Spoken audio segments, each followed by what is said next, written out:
అలా పప్పు పొయ్యి మీద వేసి గార్డెన్లోకి వచ్చాను పాలకూర కోసం. ఇదిగోండి పాలకూర. నేను పాలకూర విత్తనాలు వేసినప్పుడు ఇక్కడ మొలిచాయండి పాలకూర విత్తనాలు వేసినప్పుడు.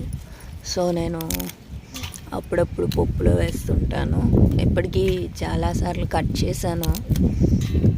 గబక్కన మనకి ఆకుకూర ఏమి లేనప్పుడు నేను పాలకూర వేస్తుంటాను.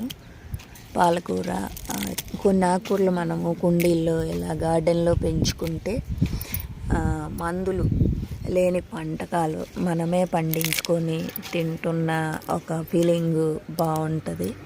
అదే ఇలా ఫ్రెష్గా కట్ చేసుకొని వేసుకోవటం కూడా బాగుంటుంది కదండి.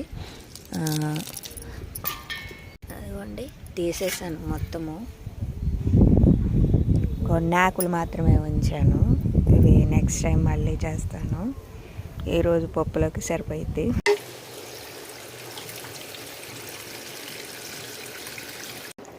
అయితే ఇసుక